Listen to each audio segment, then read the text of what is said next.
Brannon House live. Whether the issue is law, science, economics, history, family, social issues, education, religion, government, or national security, Brannon brings the issues of the day into clear focus through the lens of a Judeo-Christian worldview.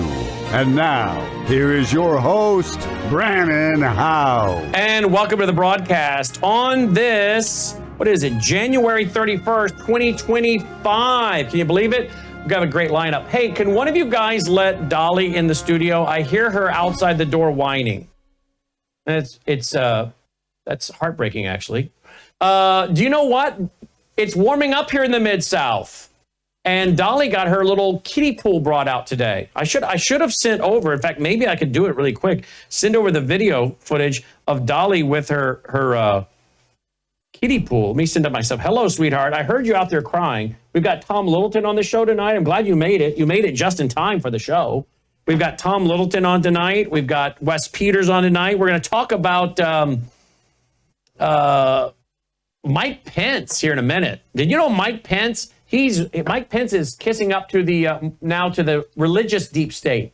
We knew that Mike Pence was part of the deep state, but now apparently he's throwing in with the religious deep state. Russell Moore, one of the actors I've been warning about for a long time, Russell Moore. So we'll talk to Tom Littleton about that, Mike Pence tonight, and let's see. We're also going to talk with Wes Peters about tariffs. Quit trying to drink out of my coffee mugs over here. I know I got 3. 1, let's count them up. 2, 3, 4. I got 4 mugs over here. See, I have 3 back here and then 1 on the desk. And you were like, you like to come in here and drink all my leftover coffee. He loves coffee. I don't know why I collect all these up. Some days I bring 5 or 6 mugs out of here. But anyway, I was saying that Dolly got her little kiddie pool brought out. We had ice and snow and all that. It's finally warmed up. So today she got her little kiddie pool out, put some water in it, and she's splashing around in her kiddie pool here in the Mid-South, where it's finally starting to feel a little bit like spring. I could show you the video, but for some reason it's not coming over to my phone. Perhaps the file's too big. But anyway, if it comes over, I'll show it to you before the evening's over. But that's what we're going to do tonight. And talk about tariffs as well, because President Trump's not fooling around when it comes to Mexico and Canada and China.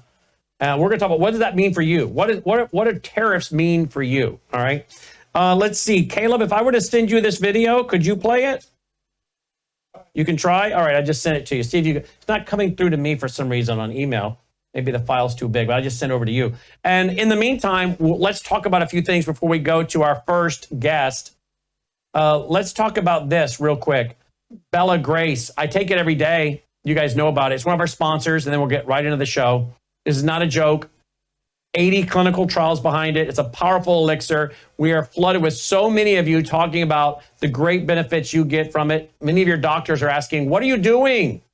What are you taking? Your results are coming back so much better. What are you doing? And so many of you know firsthand. This is perhaps our biggest sponsor, not because they pay us just money, here's money. No, they're our biggest sponsor because they give us a percentage of each subscription. And you guys, so many of you subscribe to Bella Grace, and you keep getting it in the mail like we do and taking it like we do because it works for you like it does for us.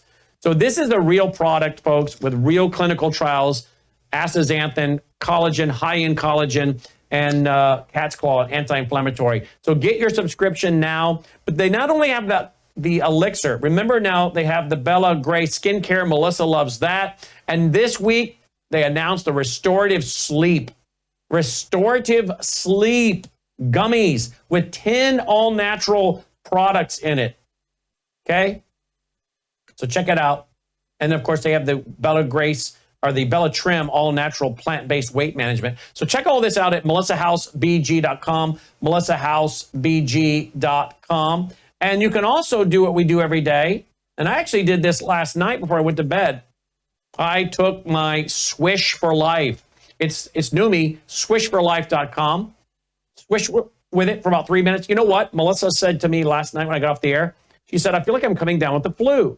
Do you know that they're shutting down schools in certain parts of the country, including here in the Mid-South, because so many young people have come down with the flu? So they're shutting their schools down to try to put an end to it, let everybody get well and quit spreading it around each other. Well, when I got off the air last night, Melissa said, I'm feeling like I'm coming down with the flu. And so I said, well, you should swish with that Numi. Remember, let me put these back here. Dr. Lana says you can swish with that Numi every hour on the hour to detox your cells. And so she started swishing. And by this morning, she woke up after swishing a lot last night before she went to bed. And she said, I'm feeling remarkably better. You think it was that Numi? I said, well, it certainly couldn't have hurt, right, sweetheart? It detoxes your cells. So when you start feeling sick, Dr. Lana says you can swish every hour on the hour. So we keep extra bottles around for that very reason. Plus, we swish ourselves. Again, I swished last night before I went to bed. Swish for about 3 minutes and then swallow or spit it out, whichever you prefer. And now you're getting glutathione in your system right away to detox your cells, okay? Again, there's a lot of clinical trials behind glutathione. In fact, 162,000 studies at PubMed. Check it out, swishforlife.com, swishforlife.com. All right, and always remember, as so many of you, in fact, I got a text today from someone who says, I love the fact that you don't break for all these commercials, that you'll interview a guest for 20 minutes, an hour, just talk. I love that. Well, of course, folks, one reason that's able to happen is because of worldviewfoundation.com, worldviewfoundation.com. So please support us with your contributions. I cannot tell you how important this is. This is what allows us to push out 24/7 stream for free, have all the Roku channel, the iOS app, the Android app, the Google TV, the Android TV, the Amazon Fire TV, the Amazon Fire Tablet TV, all of that, plus the free stream. And then we put it online for you to watch it again on demand or share with a friend, all for free as the ministry broadcast, in part, educational service of our foundation, worldviewfoundation.com, worldviewfoundation.com. All right, you got that video? Okay. It took forever to send, he said. It's coming. Huh? One moment, he'll have it. It'll be worth it, folks.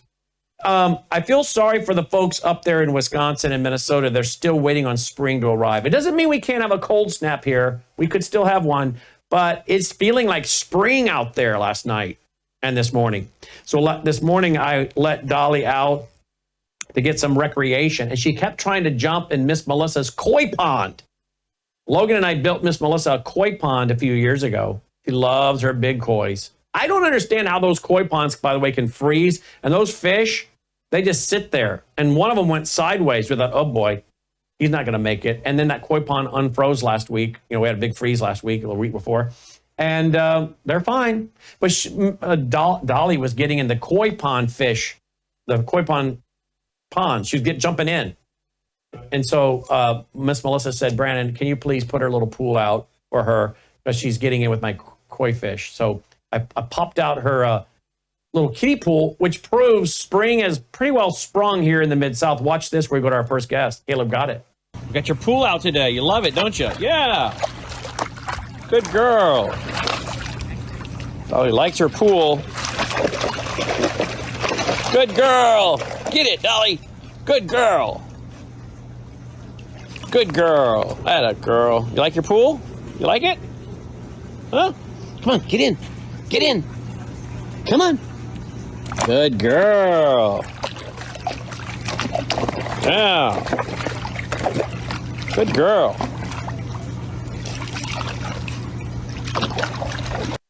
There you go. She loves her pool. So there you go. Spring has sprung here in the Mid-South. Before you long, we're going to have buds on the trees. I don't want to rub it in. I don't want to rub it in for the folks up north. But it's spring has sprung. They're starting to spring. Not sprung quite, but it's getting close. When you pull out the old Dolly pool, you know you're close, right? All right, there you go, folks. Join me now is Wes Peters to talk about the tariffs going in place against China, Mexico, Canada, other countries. In fact, this is what came from the White House press secretary earlier today. Hey, friends at Reuters are reporting that the president has made a decision on the Canada and Mexico tariffs, but that they won't actually be implemented until March 1st. I was wondering if you could confirm that and talk through some of the president's thinking. I saw that report and it is false. I was just with the president in the Oval Office, and I can confirm that tomorrow, the February 1st deadline that President Trump put into place at a statement several weeks ago continues. The president will be implementing tomorrow a 25% tariffs on Mexico, 25% tariffs on Canada, and a 10% tariff on China for the illegal fentanyl that they have sourced and allowed to distribute into our country, which has killed tens of millions of Americans. These are promises made and promises kept by the president. The president yesterday said that last night he was planning to discuss whether an exemption would be made on oil imports. Do you have any information on what decision he made there, or will there be exemptions at all offered under this? I don't have an update or readout for you on the exemptions, but those tariffs will be for public consumption in about 24 hours tomorrow, so you can read them then. Wow. All right. Now, how is this going over in Canada? Well, one of the MPs up in Canada, he's got kind of a smart mouth on him. Apparently, he hasn't learned that President Trump doesn't fool around and is not intimidated by his threats or insults. Listen to what one MP said up in Canada. Our nation, our beloved Canada, is under threat. It is an economic threat, but it's also a threat to our values of decency and inclusion. It's a threat to our sovereignty and our very future as a nation. The threat comes, of course, from the President of the United States, a convicted felon and known predator. He's threatening massive tariffs to try and break us as a people. But the threat is also being driven by the hate algorithms of the oligarchs like Elon Musk. And there is the threat from people in our own country who would sell out our birthright to appease the gangster class from Mar-a-Lago. That is not going to happen. This morning, we launched the Pledge for Canada. We have signatories from across the cultural and political spectrum. We are asking Canadians to join and sign on today. It's a plan of resistance supporting a vision of our nation and what it should be and what it is that will not be traded away by appeasement. And it's a pledge for ordinary Canadians to hold their elected representatives to account, to defend our values that we hold dear. I've been honored to be part of this team. It started out as a small group, reaching out to other Canadian voices to try and find a way to come together in this age of Trump.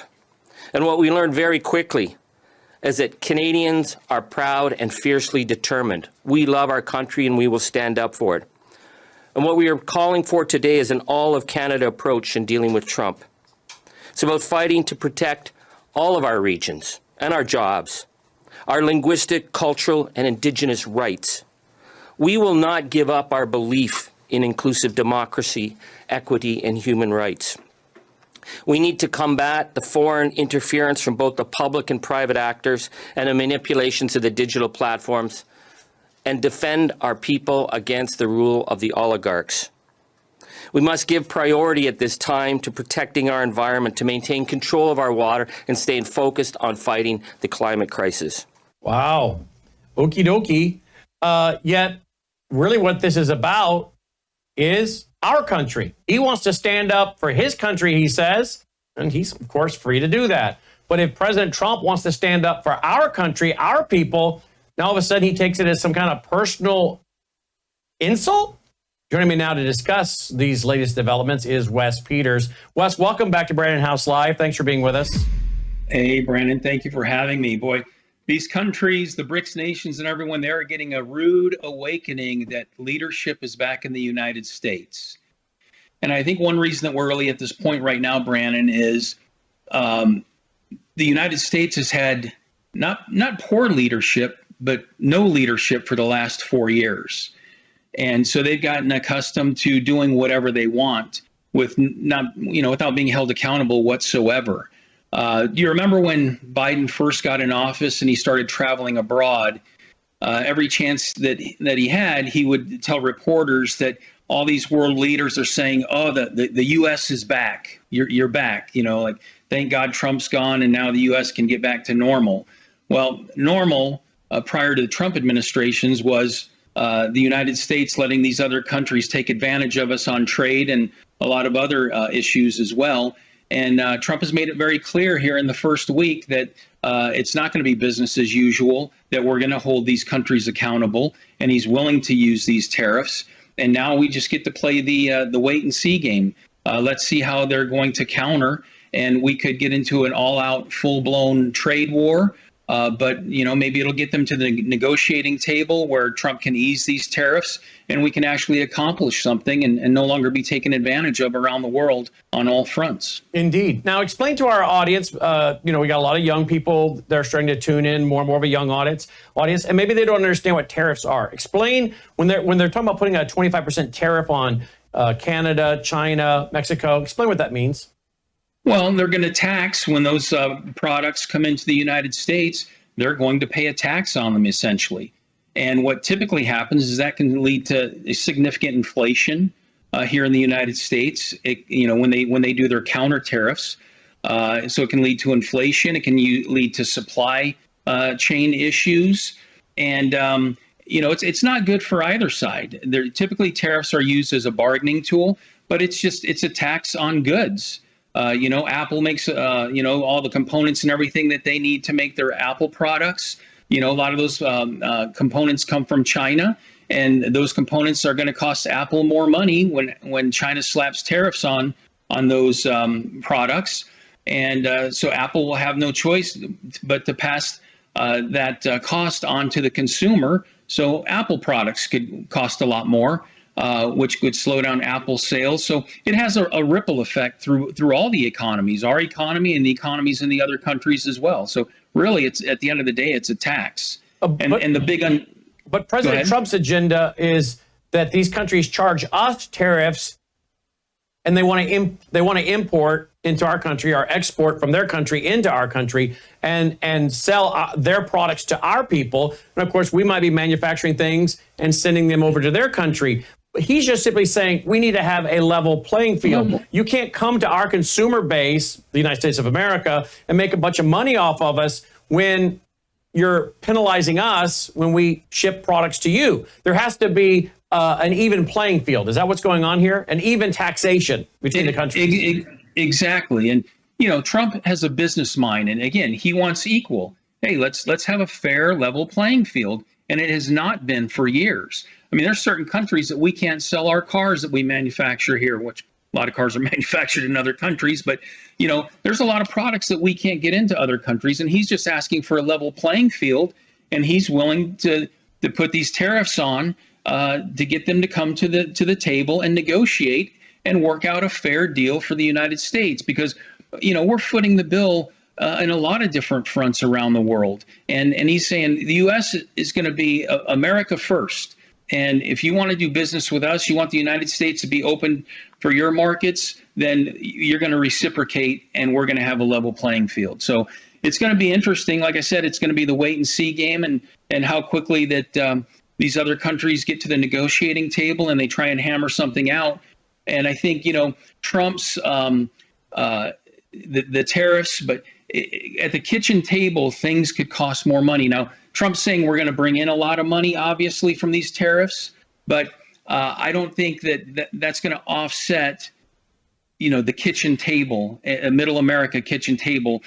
There's a good chance that we're going to be paying more money. The government as a whole could benefit with all of these tariffs and offset with the money that's being brought in, but I'm not sure that's going to trickle down to middle America. And of course, President Trump is talking about perhaps exploring the idea of getting rid of a federal income tax and funding the whole federal government on tariffs. And he's talked at a recent rally, I think it was in Las Vegas, that this is what has been done like from 1870, I think he said, up to 1913. 1913 is where we got the Federal Reserve and then ended up with a federal income tax. He's saying, look, can you imagine if we were able to fund the whole federal government, cut it down to size, get it down, let DOGE do its thing, the government Department of Government Efficiency, and let's get the size of the government down, the cost down, and then maybe we can use the tariffs we charge to other countries who bring their goods into our country to sell to our people as the way to fund the federal government and just eliminate the federal income tax. I don't know if that's, again, the art of the deal, the big picture, and then negotiate from there. And maybe that's from getting rid of a federal income tax down to, okay, well, we'll go to a flat tax, because that's also been discussed as well. What are your thoughts on all this? Well, something definitely needs to be done with our tax system. Remember when Donald Trump was first running for office and Hillary Clinton was complaining about him not paying any taxes, and he says, hey, I have very sharp tax people. I take advantage of every tax law, tax benefit that I can take advantage of. That's not my fault. That's smart business. And he reminded Hillary Clinton that, oh, by the way, that's what your big campaign contributors do as well. Exactly what I'm doing. Our tax system is it's outdated. It's so complicated that the flat tax is definitely a way to go. The more money you spend, the more money you have and spend and consume, the more you're going to pay in taxes compared to someone that's on a fixed income and just buys the necessities and gets by. That's what we need to head towards, the flat tax. I don't know how totally doing away with income tax and relying on these tariffs, I don't know how that would work, and it could be very complicated as well. But something definitely needs to be done with our tax code. There's no doubt about that. Indeed. Here, you talk about BRICS. Look at this. I reported this on radio today. This is Pravda. That's the Russian paper. There is no talk of creating a common currency. The Kremlin responded to Trump's words about 100% duties or tariffs against BRICS nations. So again, Trump is saying, look, if you guys are going to dump the U.S. dollar, if you're going to come and gang up on America with your common currency to try to get other countries to dump the U.S. dollar, which has been the world reserve currency, the petrodollar, if you're planning on doing that, okay, fine. But don't be shocked when we do 100% duties. And quickly, Pravda says, Moscow comes out and says, oh, we're not talking about a common currency. It is kind of remarkable how Donald Trump, he's not even been in office 2 weeks yet, and he's kind of resetting the stage on a global level as well. Right. Absolutely. Again, because we've had no leadership, Brandon. I mean, we had talked about this in the past when Biden was in office. BRICS made it no secret, maybe not the heads of the countries, Putin and all of them, they weren't out there saying it, but people in their inner circle and in their government made it no secret that we want to destroy the U.S. dollar. That's because they knew they weren't going to get any pushback or anything from the Biden administration. And now that Trump's in office, they're kind of backpedaling and softening that, oh, we don't want to hurt the U.S. dollar. We don't want to, we just want to have our own form of payment system. And we're not trying to cripple the dollar. It's a total, they've changed their tune 180 degrees because they know we have leadership again. We're going to be strong, and he's not going to take it. He's going to act accordingly. Trump is with these tariffs. They didn't talk like this when Biden was in office. And there's a reason that they're tiptoeing around it now and trying to say, oh, we're not here to harm the U.S. dollar. We just want another platform. And some of these countries are already settling 80% of their business transactions in their own currencies, no longer using the dollar. So that's exactly what they're doing. So they're talking out of both sides of their mouth. Indeed, they are. Gold keeps setting record highs. Today, it popped up over $2,800. Silver, about $31.35. Yep. What's going on? Gold now. Silver's going to have to get to $50 an ounce to be at its record high.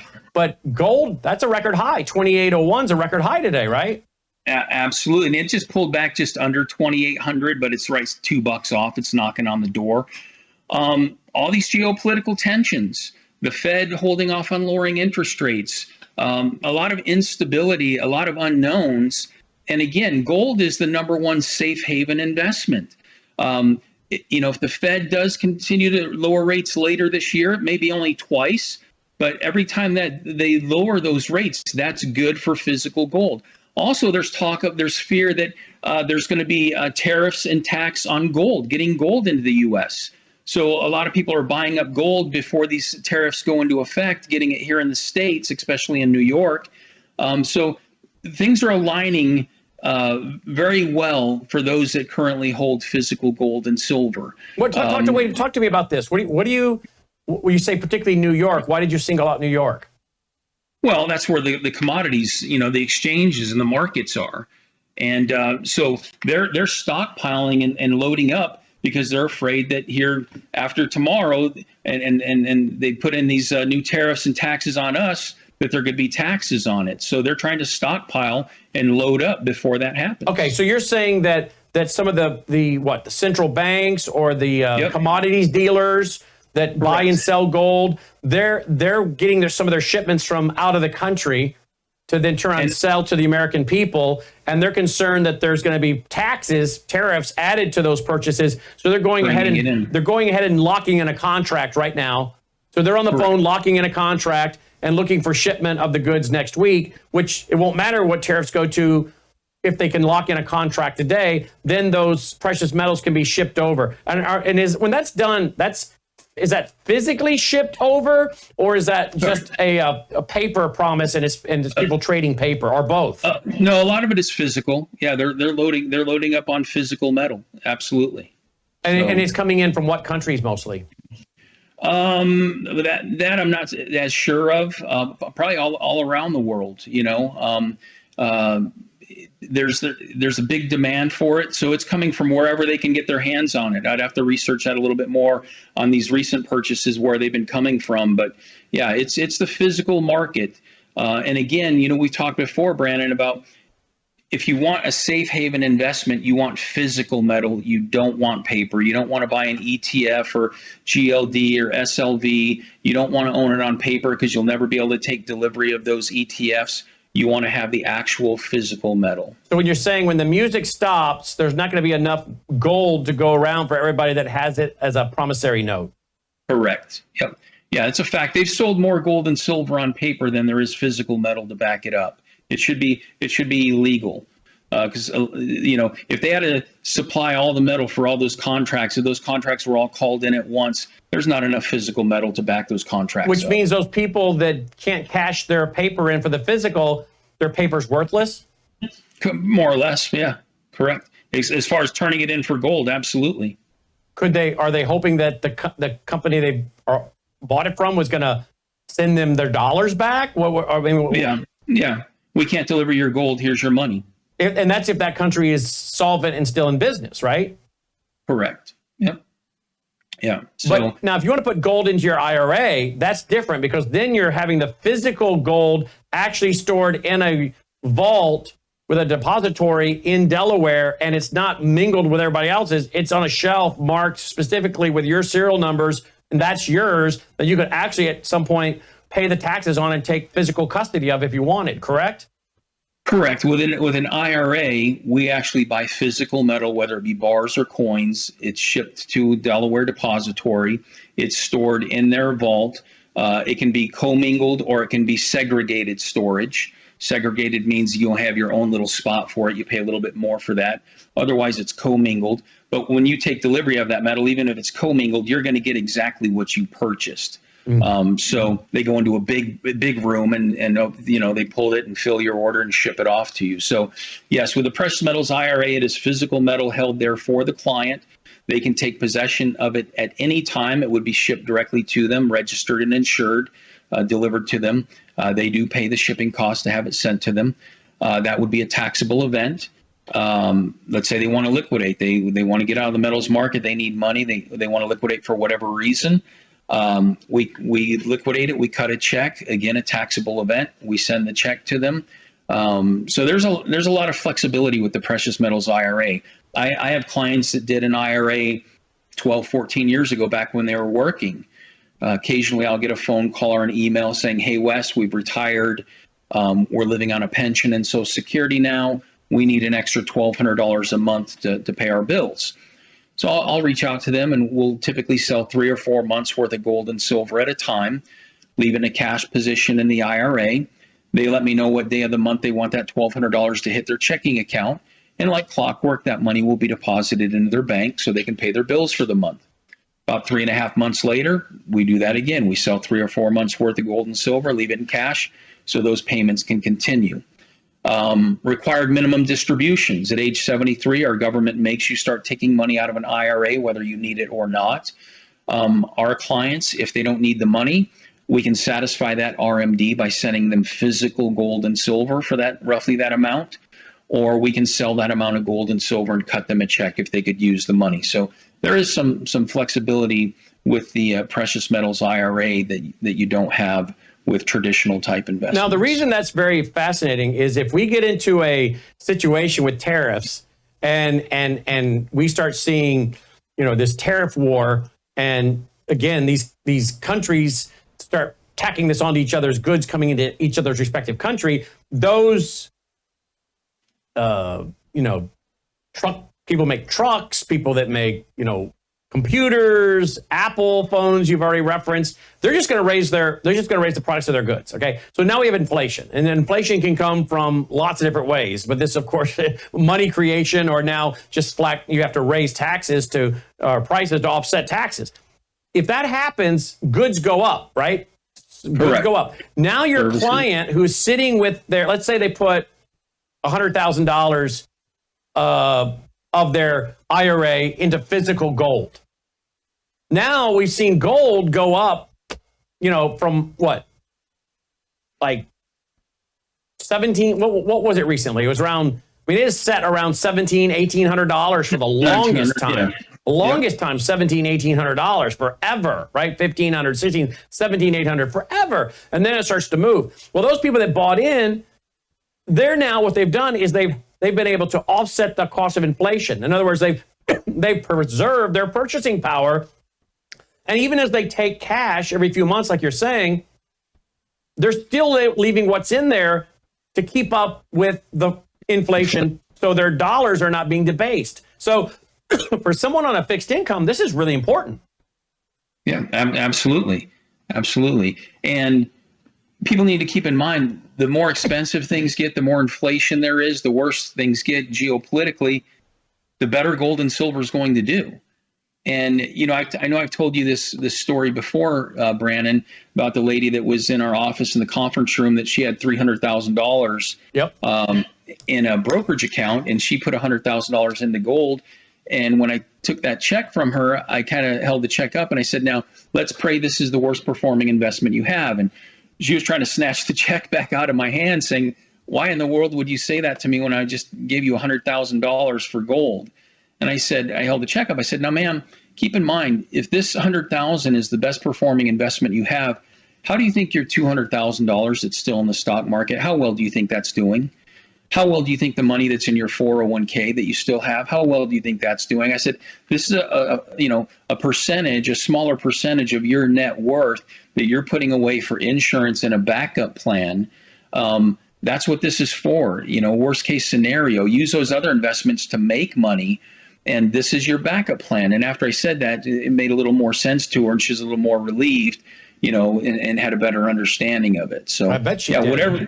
Yeah. So, and we've used the example before. If 10 years ago today, you and I, Brandon, put $10,000, I put $10,000 cash in my safe, and you put $10,000 of gold in your safe 10 years ago, and we both met up and had our shoe boxes with gold, and I had my cash, my cash is going to be buying me a lot less today than that gold that you put away 10 years ago. Whatever that gold bought you 10 years ago, it's going to be buying you today. My dollars are going to be buying me a heck of a lot less. Mm-hmm. Well, I told Michael Weiner the other night, in 1993, I bought my first gold in 1993, and I was trying to figure, I was 24 years old, because 1993 subtract 1969, I was 24 years old. Now, I didn't buy very much, but I was buying my first gold in 1993 when I was 24 years old, and I just kept doing dollar cost averaging, and I think it was at $390 an ounce average in 93,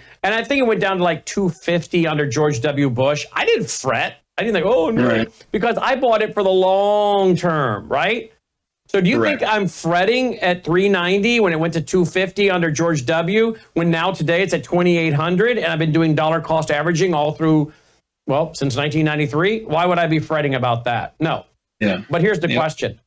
I want to play another clip from Trump here in a minute, but have they missed the boat? They're like, well, Brennan, you bought at $390. Why would I want to buy at $2,800? Have they missed the boat? No. Again, gold's being looked at as the ultimate currency around the world. Central banks, countries are loading up on physical gold instead of these fiat currencies. And if rates do start trickling down, there's a lot of money right now still in CDs and money market accounts that are getting an better than usual rate of return with very little risk, other than worrying about the institution going under. that's another discussion for another day. But it's going to continue to climb with everything that's going on. There are going to be some peaks and valleys. It's going to go up and down along the way. But I honestly don't think we've seen anything yet as far as the price of gold and silver. So I think it's going to 5,000. I think we're going to see 5,000. Michael Weiner thinks that. And Jim Rickards was saying $5,000 an ounce 10 years ago, probably. Now, when he was saying that 10 years ago, we were going, what? $5,000 an ounce? That sounds like crazy. Because I don't even know what was gold going for 10 years ago. You know, probably $1,500 an ounce, $1,200 an ounce. Well, and you know, there are people out there, you will talk to people like, you guys been saying silver's going to $100 an ounce for 20 years, you know? Yeah. And there is some of that out there.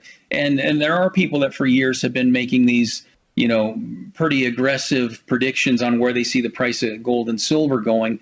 And I know you have tried getting prices out of me before. And, you know, I'm the person, Brandon, that I always like to try and under promise and over deliver, you know? I think gold and silver is going to go higher. Like you said, I could see gold here at some point in the not too distant future, 3-4 years maybe, or maybe not even that long. I mean, the period of time that we're living in, we're dealing with things as a world, you know, that and here at home that we've never had to deal with before. And so things could move very, very quickly. But $5,000 an ounce at some point is not out of the question. Silver going over $100 an ounce, I could very realistically see that happening as well. I mean, silver is so under, you know, the inventory of silver. There's such a shortage on that I'm surprised that the price already hasn't busted through $50 an ounce. And I think that is coming here again sooner rather than later. Yeah. I was looking at what the price of gold was in close. Gold was $1,060 in 2015. Okay. Yeah. So when James Rickards was saying gold at 5,000 like 10 years ago, it seemed like, what? That's crazy. But nobody's blinking at that idea now. Very few people are blinking at the idea of $5,000 ounce gold when we're at 2,800 or just under 2,800 now. You mentioned, Brandon, dollar cost averaging. Look at 2011; it was over $1,500 an ounce. Yep. You know, so again, it's like all markets; it's going to go up, it's going to go down, and if you just occasionally, you know, and we have a lot of clients that can, you know, making purchases every year, and they dollar cost average and stay the course, and so that's the key. If you continue to add your position when you have the opportunity, you've got some extra money. And the great thing about us is we don't have any minimums. You don't have to accumulate $10,000. Mm-hmm. I have clients. I dealt with a client last week. I think he's done 60 something purchases with us. And I was looking at his portfolio, and he's been doing that for, you know, 5 years or so. And I was looking at his portfolio, $250 purchase of silver, you know, $800, $150. It was all over the place, you know, and nothing. I think his biggest investment was like $3,500, but by doing it continually, each, you know, when he had an opportunity, he's accumulated a nice portfolio of silver over the years. Well, yeah, look at 1975, by the way. That's interesting. 75, $139 an ounce. And then look at what happens here. 1977, this is the Carter years, you know, things are not going well at all. It goes from $161 an ounce, pops up to 208. Now watch, from 78 to 79, it more than doubles. It more than doubles in 1 year. Yep. And, you know, if gold doubled now in 1 year, you'd be at, what is that, 20, you'd be over $5,000 an ounce. The 5,600. So have we seen gold double in price in a year? Yeah, 1978 to 79, it more than doubled. Yeah. You know, and look where of course, we had that peak, and then it starts coming down during the George Bush administration. Like I said, it comes down. I bought in at 1993 level price and then started doing dollar cost averaging. But I wasn't freaking out when I see here that it, you know, under George W. is at 276 an ounce in 2001. You know, I wasn't all that worried about it because, again, I was buying it for a hedge against inflation for the long term. At 1993, I was 24 years old. You know, I was like, this is for down the line when there's a problem. So Right. people just, you know what? Here's the bottom line, though. People don't understand this stuff.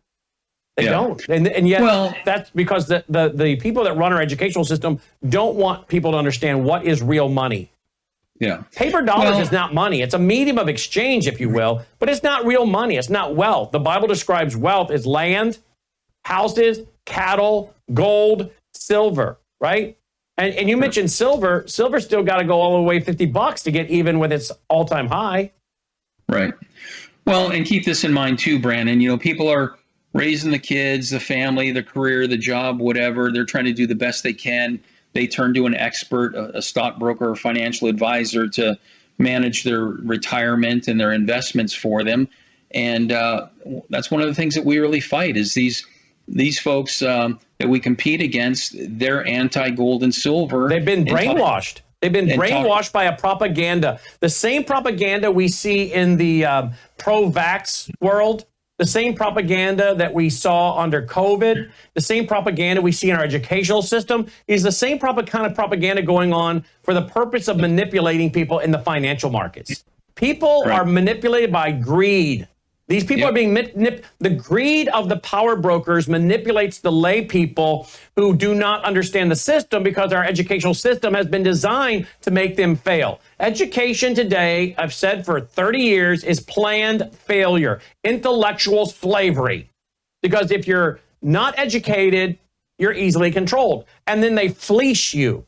But as we've already seen, if you were diversifying your assets into hard assets, whether land, a land development lot, gold, silver, and you were doing this 30 years ago, that would be a very good, and that we're not saying put 50% into gold and silver, but if you had just allocated something in your diverse portfolio, you would be super happy right now. But people are told, oh, gold and silver is the purchase of quacks and kooks and into the world people. No, it's not. Yeah. Yep. Every portfolio should have a position in physical metal as you know, again, your plan B. Yep. Use the typical investments to make money. And I had someone this week, Brandon, that watches the show all the time. And I sent him a text message about scheduling an appointment. And they said they were going to try, appreciate all our information. They're in the process of trying to do something similar through their advisor. And I said, your advisor is going to sell you precious metals on paper. It is no form of insurance. It is no form of protection. It's to speculate. If you want to just try and make money in gold and silver, that's great. And all credit to them. They said, okay, let's talk. And they set a time to talk to discuss it further. So they're at least open to exploring it and hearing our side of the argument. Because I told them, I said, when you mention buying physical gold and silver to your advisor, your broker, here's what they hear. Brandon House has more money he could be giving me to make a living for my family instead of giving it to someone else to invest. Of course. Or, Brandon's thinking about taking some of the money I currently manage for him and moving it elsewhere. And they don't like that. Of course not, because you're taking money out of their pocket. Sadly, they're more concerned, most of them, about their own making money, not their clients. Let me play this clip by President Trump this afternoon from the Oval Office on tariffs to Europe. Question, Chris, I'm sure you didn't hear, am I going to impose tariffs on the European Union? You want the truthful answer, or shall we give you a political answer? Absolutely. The European Union is treated us so terribly. The European Union has treated us so terribly. Tariffs on the European Union. So as we wrap, we're going into a tariff war. We won't hold you to it. But if you had to guess today, what are we about to go into? And where's gold and silver headed based on this? Where's inflation headed based on this? Well, I think BRICS is so far down the road in this. They've had 4 years to heading down this road to de-dollarizing. It's going to be hard for them to turn back and save face because Trump's proving their point. So I think things could escalate into a full-blown trade war with all of these countries, at least for a period of time, 6 months, 3 months, 6 months. And if that happens, I think gold and silver are going to really take off. We're at 2,800. In a short amount of time, I could see gold going over $3,000 an ounce here pretty quickly. And if that, if it gets nasty and everyone's digging in their heels and there's no negotiating, I think we could be up past $3,500 an ounce this year. Silver, this could be the period of time we've been waiting for silver to bust through $50 an ounce. I'm speculating on all of this. Again, we're going into uncharted waters here. But I would just tell people buckle up and be ready, because it's starting tomorrow. These tariffs take effect, and these countries are going to start rolling out their tariffs next week, if not over the weekend. Indeed. If you want to get a free packet of information, just text your name and address, and Wes will send it out to you. 602-558-8585. 602-558-8585.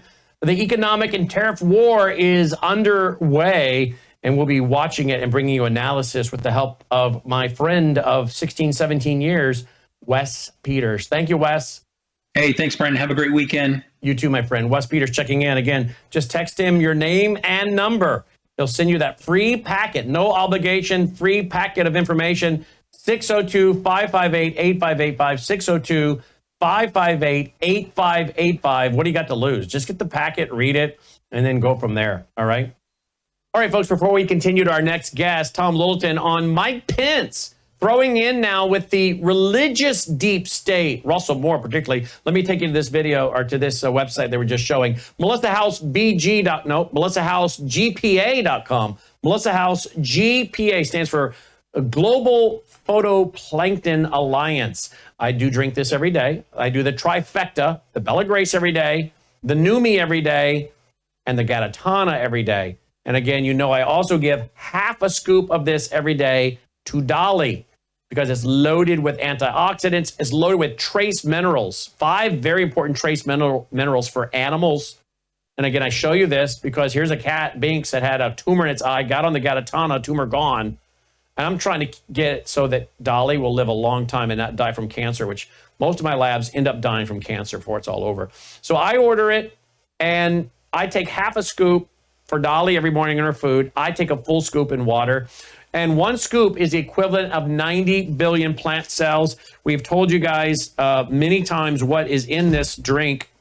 And it is like 47% protein, 47% protein. And then along with that, you end up with omega-3 fatty acids, omega-6 fatty acids, your trace minerals, all your amino acids, your vitamins like B6, vitamin C, vitamin D, vitamin K, zinc, fiber, magnesium, calcium, potassium, beta carotene, zinc, as I already said, just so many great things here. And this is all natural, folks. All natural. All natural. So check it out.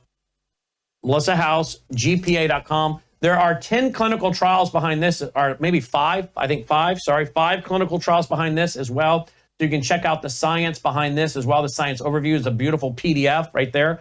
So check all that out. MelissaHouseGPA.com. MelissaHouseGPA.com. Joining me now is Tom Littleton. We call him our religious Trojan horse reporter. And we want to talk about Mike Pence. Mike Pence. Well, Mike Pence is clearly a part of the deep state, right? But did you know he's now, I think, clearly identified himself as part of the religious deep state? That's something Tom Littleton and I have been writing about for several years. I wrote the book in 2018, Marxianity. It's over 300 pages. It's how Marxism and Christianity have merged. The promotion of cultural Marxism, open borders, redefining the gospel to include social justice, the social gospel, redistribution of wealth, claiming this is what Jesus was for, radical environmentalism. All of this has come into the mainstream of evangelicalism. I'm not talking about your mainline churches of the 1950s and 60s.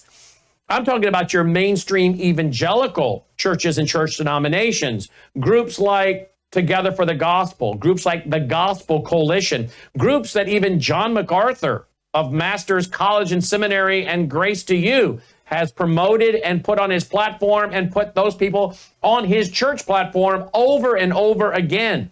Even recently, within the last year, people like the former pastor of Bethlehem Baptist, John Piper, who's promoted Black Lives Matter, taking a knee for the national anthem, and has a completely heretical gospel saying that for final salvation, one must slay sin and pursue holiness. Well, slaying sin and pursuing holiness is a great idea, but that's part of sanctification, not justification. You don't earn your salvation. For final salvation, no, that's works. There's justification, faith in Christ alone in his death, burial, and resurrection. Instant faith. Believe in the name of the Lord Jesus Christ, and thou shalt be saved. Justification. Then sanctification, ongoing faithfulness and obedience. But our sanctification is not what saves us. It's faith alone through justification. So we know that people like John Piper have a false gospel. He's promoted social justice and said Christians don't need to have guns. He's part of the gospel coalition, Together for the Gospel. John MacArthur puts these people on his church platform over and over again. So I'm trying to tell you, that's why I had to write the book, Marxianity, because this Marxianity has come into mainstream evangelicalism. And one of the leaders of this has been a guy by the name of Russell Moore, who was at the Southern Baptist Convention at one time. And Russell Moore, of course, came from where? He was mentored by Al Mohler. Al Mohler is with a theological seminary out of Kentucky, Southern Baptist. And Al Mohler's called Russell Moore a man from Issachar, Old Testament. The tribe of Issachar was thought to be wise, and they were, because they understood the times and knew how God would have them to respond. And here's Al Mohler calling Russell Moore, who he mentored, a man from Issachar. And yet Al Mohler has also done this same thing of promoting Marxianity. And yet now here is Mike Pence jumping in publicly with both feet, proving to us that Mike Pence is, I think, not only a deep stater in politics, but now he's jumping in with the religious deep state. Joining me now, and we're going to play some clips. Got some clips. Joining me now is Tom Littleton. Hey, Tom, thanks for being with us. Sure thing, Brandon. Hey, this Trump administration is keeping you guys busy, aren't they? We're running some awfully long hours. That's for sure. What do you make of what I just said, my little opening monologue? You agree with all that? Yeah, and interestingly enough, that 2018, when you published Marxianity, was a pivotal year for these operatives within the evangelical deep state, because Russell Moore and the Gospel Coalition, him heading the ERLC, that's when they rolled out a critical race theory-based event, the MLK 50, pushing social justice and wealth redistribution and in the name of racial reconciliation, and then later a big LGBTQ movement. And this was done in the heart of the conservative Presbyterians and the conservative Baptists. So 2018 was a turning point, and you and I had been observing this for over a decade and a half, that they were getting more obvious, but suddenly this thing couldn't be hidden anymore. Now, your book brought a lot of light to a lot of people, and also the reporting that we were able to do on your network. So it's definitely happening. And Pence, I would say, is not mistaken as a conservative by very many truly conservative evangelicals. And yet here is this political operative Moore trying to mainstream him again into the Christian evangelical camp. I don't think there are going to be many takers on that, personally. No, I don't either. Well, here he is. Here he is with Russell Moore. Listen to this. I might have been the first. Well, let's back that up. That's a little hot. Here we go. Been the first to call on Republicans in the Senate to reject the nomination of RFK Jr. as Secretary of Health and Human Services. There are many aspects of the government that bear upon the issue of life, none more important than health and human services. It was one of the reasons why during our transition in 2016 and 2017, all of our candidates, first and foremost, were supporters of the right to life. Ultimately, our nominee, Secretary Tom Price, would move forward and advance the cause of life. And we made great progress. As you know, you were directly involved in a number of those issues through administrative action. But I understand people's desire to defer to the incoming president and the team that he has around him. But there's a reason why our founders gave the Senate the authority to advise and consent. It's the ability to help shape an administration and in some respects serve as guardrails around what the American people voted for. And I would just say to anyone in the sound of my voice today that the Secretary of Health and Human Services on a month-by-month basis makes more decisions that bear upon the sanctity of life and protections of religious liberty than any other member of an administration except the President of the United States. And so I think it's incumbent on the Senate now, in the Health Committee in the Senate, to ask the tough questions of RFK Jr., to get the answers, but ultimately my hope is that the Senate will reject his nomination as Secretary of HHS and give President Trump an opportunity to nominate any number of men and women who are eminently qualified to lead Health and Human Services, but also would bring with them a deep commitment to the sanctity of life. Well, of course, yesterday we heard RFK Jr. in his Senate confirmation hearing stating, look, I'm going to go with the president's agenda. I serve at the pleasure of the president. I'm going to go along with his agenda, and I'm for stopping using aborted fetuses for any kind of research at NIH, et cetera, et cetera. He has said he thinks that we have too many abortions. Again, I can handle RFK Jr. I don't agree with him on some of his positions on environment and other things. But if he can do, and Donald Trump has even said this, he said, look, he said this before he was inaugurated. We need to keep RFK Jr. in his lane, okay? And that's his job as a president, is to make sure that his appointees stay in their lane. And if RFK will stay in his lane dealing with vaccines, processed foods, all these things where I agree with him on, then I have no problem with him. And he said, under oath, he is going to stick with the president's pro-life theme. So again, I just find it interesting that Mike Pence is so concerned about RFK Jr., but it was Pence that we're told brought in Birx and Fauci and was pushing the vaccine, which wasn't the vaccine. Did it have aborted fetal cells in some of these lines? So where was his pro-life stance then? Talk about being pro-life. How many did the vax kill? How many did the vax injure? Wasn't Mike Pence behind a lot of that, helping run that, Tom Littleton?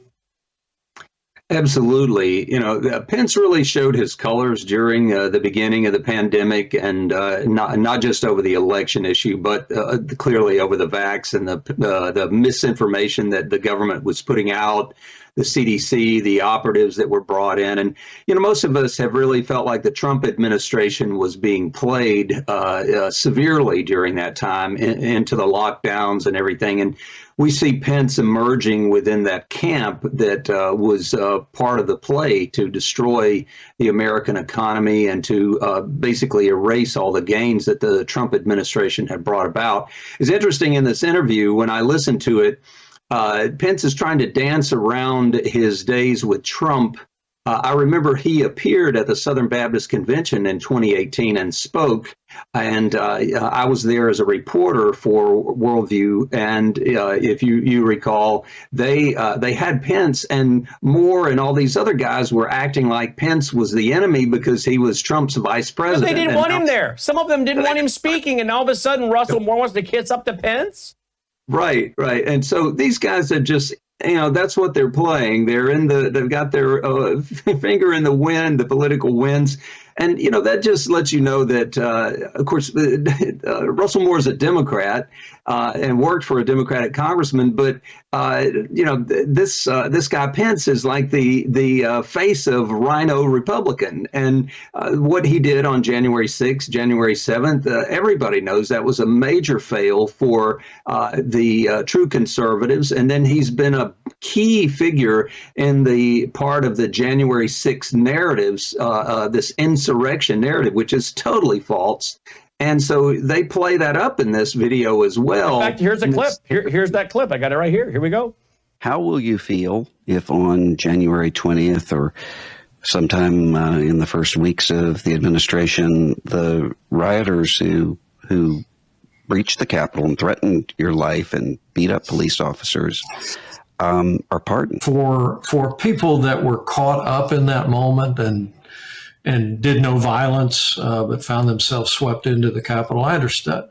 I can appreciate sensitivity to those people, and I'm sure there were many. But for the more than 400 individuals, many of whom pled guilty to assaulting police officers, I would hope the president would think better of that. The respect for law enforcement, and to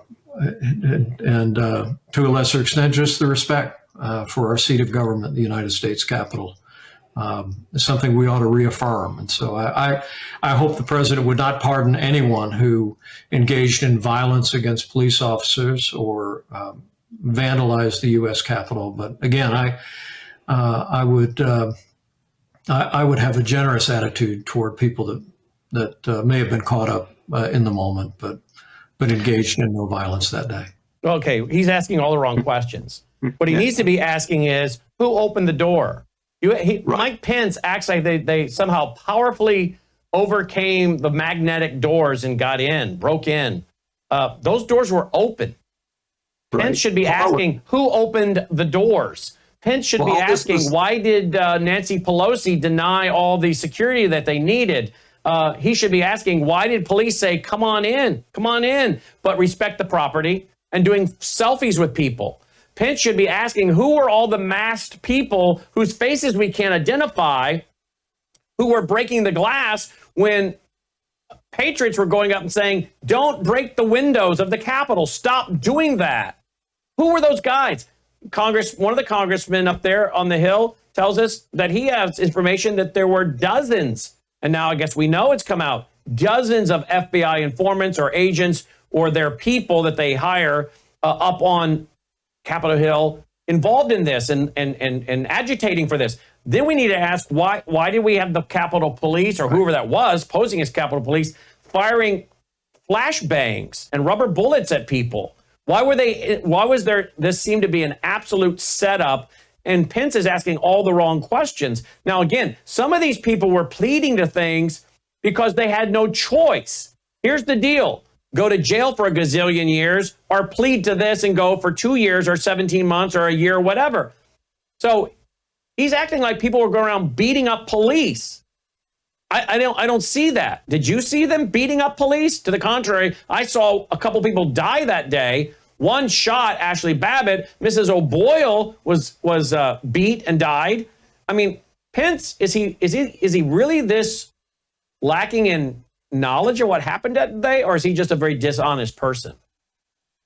Well, you know, as well as I do, that we were both members of Parler because people had fled Twitter and gone to Parler. And Parler is where people who were in D.C. at the time were posting these videos of the police holding the doors open, removing the barricades, touring people around. And the shaman got a personal private tour of the whole Capitol. But when they prosecuted him, they withheld that footage from his defense, if you recall. So this whole thing was highly manipulative. And then in this interview with Moore, they ramp up the manipulation with saying that Pence's wife and daughter were there and that they too were in harm's way. So this is a highly manipulated Rhino and Democratic Party operative to draft this narrative and paint this picture as an armed insurrection with the same people who were backing and helping fund and promote Black Lives Matter in the same year, just months before, as they, even in D.C., as they're burning and looting and actually tearing up stuff and having a Marxist revolution right in the streets of all of our major cities. So there were actually some of the same operatives from BLM who were in the Capitol that day who were urging these people on, people who've been arrested in BLM riots. So you cannot believe a shred of this narrative, and especially for Russell Moore and Pence to be bringing this narrative afresh to evangelicals, to expect to package it up and put a bow on it and to show what a hero that Pence was on January 6th, January 7th, and doing his constitutional duty. That is just another chapter in this false narrative that Americans had better reject. It's already been written into our history books, but it is a totally false narrative. Well, here's President Trump. President Trump had Russell Moore's number back in 2016. Yeah, and Dr. Moore, Russell Moore is truly a terrible representative of evangelicals and all the good they stand for. A nasty guy with no heart. Well, he's right. Russell Moore was so up in Obama's grill. We have pictures of him in the Oval Office working with Obama. I mean, he was all for the open borders and everything. Was he not? Russell Moore working with Obama? Yeah, I sent those to you in the first email. There's pictures of him in the Oval Office, and he worked very closely with Obama's faith outreach coordinator, who was named Michael Ware, as did other members of the Gospel Coalition. He worked with them with the Soros money, with the evangelical immigration roundtable, and they continue to push a very left-wing open borders and other narratives with the Obama Foundation after Obama left office. So, it's amazing that he was so openly anti-Trump after he had been. So there's more on the right. More is right there next to Biden. And you know what's very interesting about that is I recognize a lot of these people in this room. Right next to him, Wallace. You have, Jim Wallace is right there. Jim Wallace is Sojourners. Jim Wallace has criticized conservative, pro-life, anti-communist evangelicals like crazy. Jim Wallace has. I mean, he's big time in my book, Religious Trojan Horse, The Coming Religious Reich, and particularly Marxianity. I mean, Jim Wallace is a neo-Marxist, okay? Plain and simple. And then next to him in the middle, that is the one-time president of the National Association of Evangelicals, Leith Anderson. Ironically, I've been writing about Leith Anderson for years, coming out against Leith Anderson for years, and I sang for a family friend's funeral in 2011, and it was held at this guy's church. And when I was introduced to him, hey, Pastor Leith Anderson, this is Brandon House. Leith's face went all but white. Like, I can't believe I have that this guy's here and he's actually going to sing in the service, which I did. So he clearly, from the facial expression I got from him, knew who I was. But I've been criticizing Leith for years because the National Association of Evangelicals was started originally by guys to counter the I think Fabian Socialist World Council of Churches, right? And then the NAE, the National Association of Evangelicals, went from countering it to joining it in lockstep. You know, Jesus would drive a Volkswagen Bug and all this radical environmentalism. So you got Jim Wallace, you got Leith Anderson, then of the National Association of Evangelicals, and then Russell Moore. And then over on the other side, on the other couch in the far side, that man on the side of Obama right there on the couch all the way down, that's Joel Hunter. Joel Hunter has pushed all kinds of ecumenical kumbaya with Islamists. The late Phil Haney, one of the founders of the Department of Homeland Security, who wrote the book See Something, Say Nothing, who was trying to keep all these jihadis out of the country, and I think our government murdered him. He was talking about Joel Hunter all the time in his kumbayas with these Islamist imams. This is the crowd Russell Moore was running with, that you and I, Phil Haney, and others have warned about for years.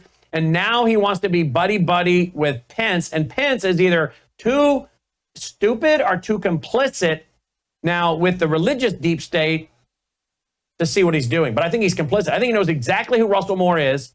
And I think I think Pence has now revealed his hand. He is not a spiritual friend of true Christians. I agree. And of course, that picture where they're in the Oval Office, that's where they're plotting and strategizing all of this faith-based partnerships that these guys were a part of. The CEO of the Southern Baptist Convention Executive Committee was part of the original faith-based partnership team. So that's what they were strategizing. And Leith Anderson, you talked to, he was the key person that worked with bringing the Peter Drucker legacy and ideology into evangelicalism and actually spawned things like the emergent movement and guys like Rick Warren and Tim Keller and others, all part of that leadership network training ground for ambitious pastors. So this was really the origins of massive billions of dollars that were going to flood into evangelical churches and basically buy out conservative evangelicals, and where they would not resist the Obama agenda. And of course, they didn't. You see him there again in the White House. So it's pretty sad that we are we're seeing this again constitute on the other side of all that's been revealed about it, that these operatives believe that they can still get a hearing. Now, I'll tell you what's very dangerous about Russell Moore is that he is highly regarded among so many young pastors. If your pastor is under 40, 45 years old, he has grown up in the seminaries under the shadow of influences of people like Russell Moore, who was a student, then a professor, then dean, then provost of Southern Baptist Theological Seminary for a total of 24 years. And then when he replaced Richard Land at the Ethics and Religious Liberties Commission, he was a champion with his third way politics for so many young pastors who were rebuffing their parents and their grandparents for being committed to the Reagan era, Reagan revolution and Reaganomics. And they saw that and the moral majority as something to be distinguishing themselves from and pushing away from. They saw Russell Moore as sort of their Pied Piper into this third way compromise. So, but it wasn't coming from someone who was in the middle, neutral. It was coming from someone who is a committed Democrat and in the Oval Office with Obama and trying to pull Christians away from their conservative and biblical values. So let's make sure the audience understands this third way. That's basically taking socialism and capitalism and merging them together for a third option, which is communitarianism, communism light, which is where we're going. And this guy, Russell Moore, was helping lead evangelicals, the Gospel Coalition, Together for the Gospel, Russell, Al Mohler, all these guys right along the path of really taking the church in America, the evangelical church, and making it impotent, now making it a willing participant, and I think building the kingdom of Antichrist, right? That's what's coming, and they're helping build it. Let me show another screenshot you provided for us today. The NIH director, Dr. Francis Collins, on the COVID-19 vaccines. And voila, there's Russell Moore. Now, if Russell Moore and Pence are so concerned about the pro-life issue, do you know how many times we've interviewed OBGYN, Dr. James Thorpe? We produce his show with Dr. Moon. Do you know how many babies were aborted, not by a doctor, but by the vaccine? Do you know how many babies died because the mother took the vaccine while pregnant, or took it and then she got pregnant and it impacted her pregnancy, or the infertility, or the babies that were born and then were given these shots and boosters that died or are going to be sick the rest of their life? How dare these guys? How dare Mike Pence sit there and talk about the pro-life issue when he was behind pushing this shot on people, and we're the ones brought in Fauci and brought in Birx to President Trump.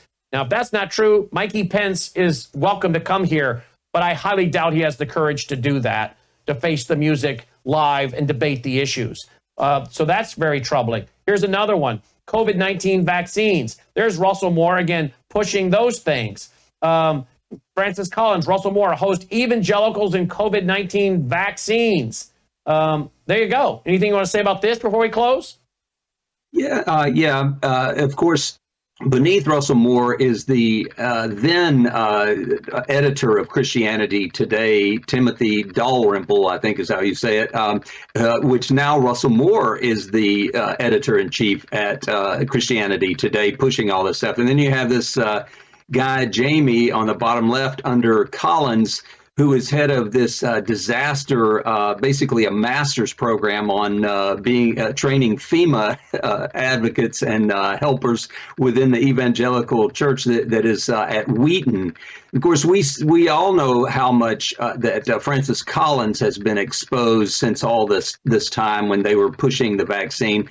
But Russell Moore and Rick Warren, Ed Stetzer, all these guys were really pushing, key Southern Baptists at the time were really pushing the vax, pushing the lockdowns in support of the entire pandemic narrative. And now we see all this stuff getting rolled out, and even out of Congress back in October, that what they were calling us conspiracy theories for believing, even Congress has now said, no, it is not a conspiracy theory. The FBI has confirmed this thing did originate in a Wuhan lab, and we know that these guys that, particularly Collins, that is being featured by our chief ethicist at the time with the ERLC, Russell Moore, telling us how we should respond to the pandemic, that those guys were using burner phones and alternative emails and preaching a totally false narrative and lying even to Congress, he and Fauci, about the origins of and their part in funding the gain of function activities that were going on in the Wuhan lab. So in fact, here's another one.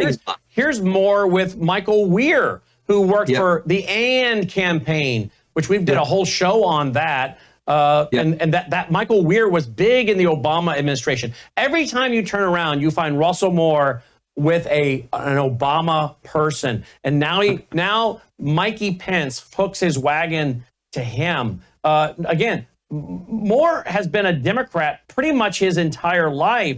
In fact, I think this is the Democrat he worked for. Is it not this guy right here?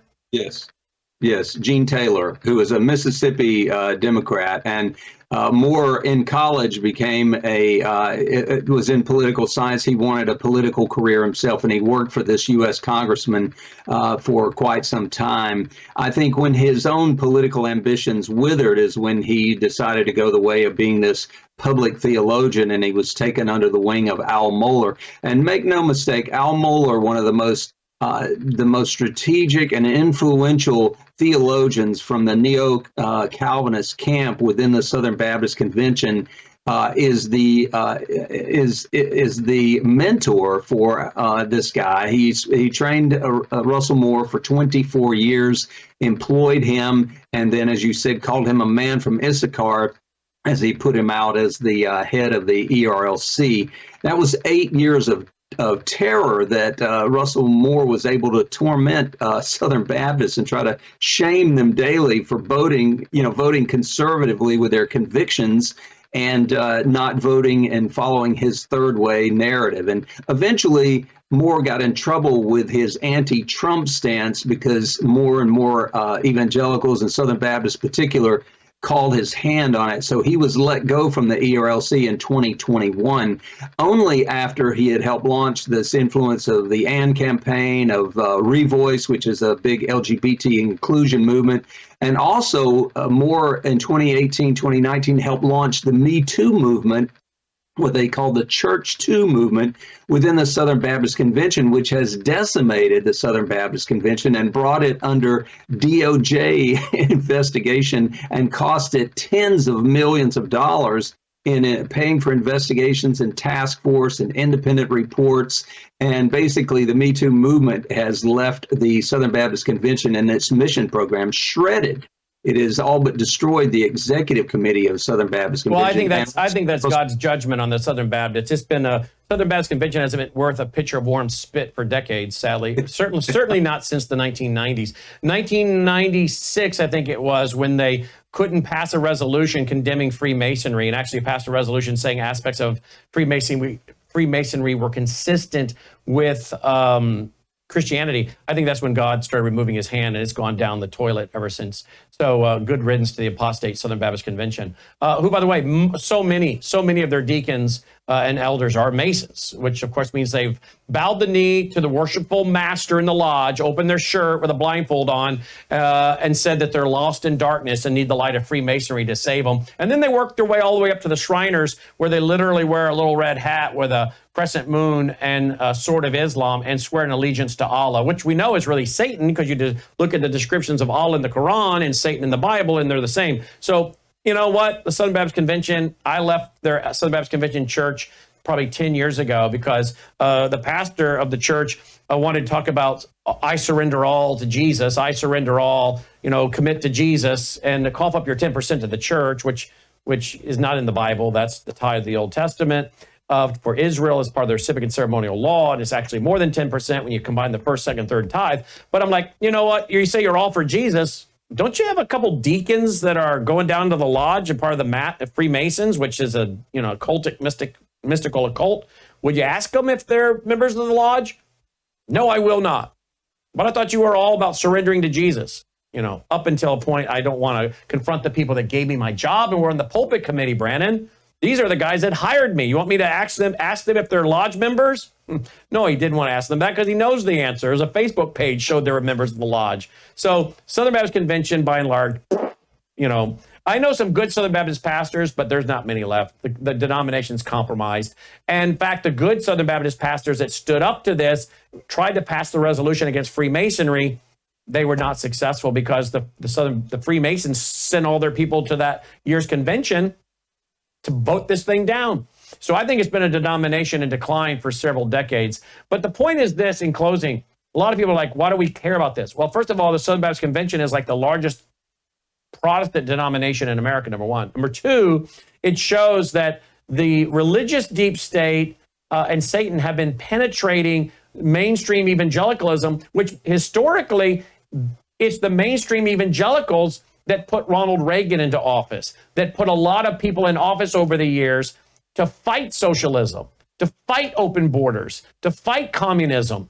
Now, Satan has sent in his servants, his false teachers, his people masquerading as ministers of God, which they're not, they're masquerading that way, to take down what has largely been the biggest obstacle to Satan in America and on a global scale due to the Protestant evangelicals funding radio networks, gospel networks, TV, tracts, Bible printing, missions, biblical Christian schools. Satan had to come in and take down the evangelical church. And I think people like Russell Moore, Al Mohler, and now Mike Pence have helped to do it. Closing comment? Absolutely. And we need to stop mistaking these guys for people who are standing for the good of the gospel and ignore the shaming, the political shaming, and the biblical shaming that they do, and realize these guys are working for the other team. And if Pence thinks he's going to redeem his image and his political career among evangelicals, he's certainly chosen the wrong partner, because people are very much on to Russell Moore and these guys. And I think, as I said in the beginning, that people aren't going to buy what these guys are selling. They're not going to buy Pence as a conservative. And and I think we can thank your network and others who are standing up and speaking out about these things. And I appreciate the coverage you've continued to do through the years with the things that I dig up, that you dig up, and the book that you've put out, the many books.